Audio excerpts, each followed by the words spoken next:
At this time, Veer's half-body was drenched in blood. Martin rushed him to the hospital and, seeing Veer in the operating room, felt his heart pierced by 1,000 arrows. For 25 years as partners, they first faced such crisis. Doctors removed 6 golden bullets from Veer, like in a game. Subtitles: Young gunman Aman, involved in a Mexico prison riot 3 months ago, as if in a movie opening.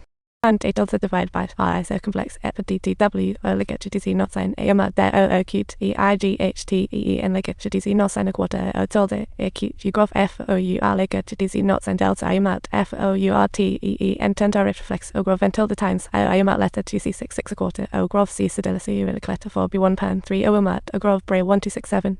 Inmates, IU prisoners, you imat DUC sedility reliquid not sign quickly, IU immediately, you imat times o circumflex letter G3C, permanents and called the police, I sounded the alarm, you imat, you circumflex o I imat cyrillic letter 4E3, I circumflex I acute, I imat letter 3S00 letter 73 not sign, seemed like IU was like you imat or divide by 3 copyright and copyright. Everyone and colleagues were rescued from jail, rushed to hospital. A guard found a colleague's body in the laundry. Strange things happen. Just when the staff was in a frenzy, someone suddenly slammed a Molotov cocktail at the vehicle, igniting a huge fire as if we were watching Mission Impossible. A blood-soaked woman stumbled out of the car, and the boy in front of her was her son. They had concocted a family comedy together. Her name? Aresta. She is the wife of Mexican drug lord Carlos, betrayed and killed in Honduras 15 years ago, like a tragic movie. Before that, he secretly left millions for his son, hoping he could restore the family honor. The coordinates on the USB drive. They contained the secret to that gas. Subtitle: The USB also had photos, the cause of his father's drug empire collapse. Among them, Veer was notably mentioned. Arista forced his son to eliminate these family destroyers, ending with Veer. The plot thickens, folks. With local gangs' help, they found the cash in Miami, filling a whole box. Ammon gave a bundle to the boss. But the big boss had bigger plans. He wanted to keep all the cash for himself, which enraged Ammon. After taking out the boss, it felt like we were watching Game of Thrones. Ammon told everyone present that his family was taking back control of the city, and everyone knew it was a bad idea to cross, so they readily agreed, expressing their loyalty to Ammon. With this cash in hand, their drug empire was sure to rise. The scene shifts to a 911 speeding wildly on the street to Kaufman's dream. In the car were Star Detectives Veer and Martin, rushing as Martin's grandson was just born. The little girl has now become a mom herself. Time really flies like a speeding train.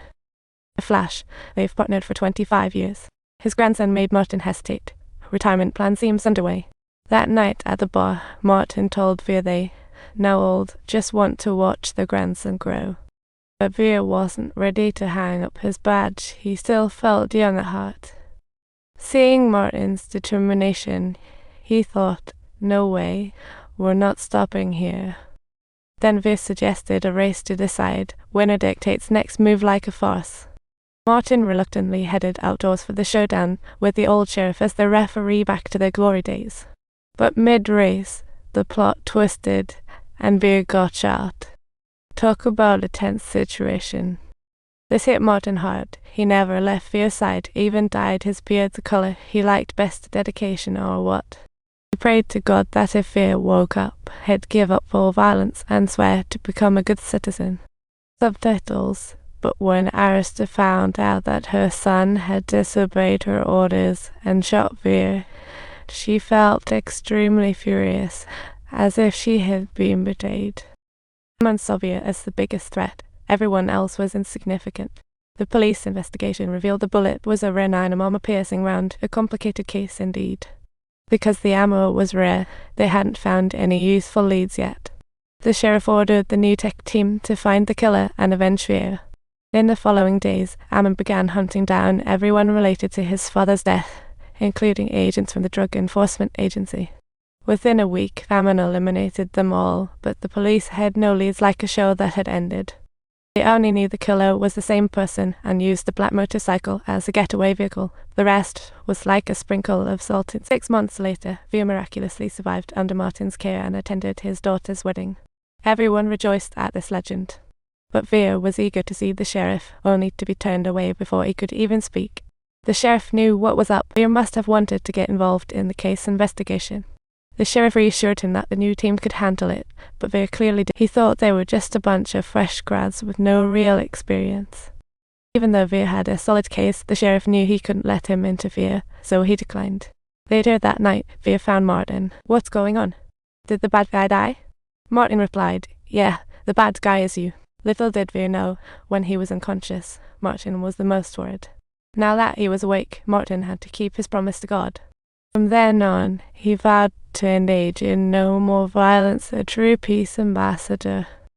"Max, can I have a turn?" "But boy, not again." This was Veer's first time pleading so sweetly. He looked so adorable. Yet Martin remained firm in his resolve, leaving Veer a bit downcast. Soon the news of Veer's survival broke. Aresta was the first to catch wind of it, and ordered her son again, "You must wait for my signal to take down Veer." Feeling frustrated, Hammond uploaded the video of Veer being shot online, trying to humiliate him. What a fool. Upon seeing the video, Veer gritted his teeth, determined to uncover the truth. So he went to a chop house and found that fat guy he dealt with before. Without the word, he slammed the guy down on the table. This guy was an ammunition dealer. Veer grabbed a hammer, eager to learn where the ammo came from. With a bang, he wondered who made the custom submachine gun and ammo. The pained fat man named someone and tried to flee. Booker Gracie spilled the intel, so Veer went back to the sheriff, hoping to leverage this info to join the investigation. He also discovered the shooting video was online, clearly making a mockery of the police station a real sneaky little guy. The sheriff finally compromised, letting Veer join as a consultant, with failure his responsibility.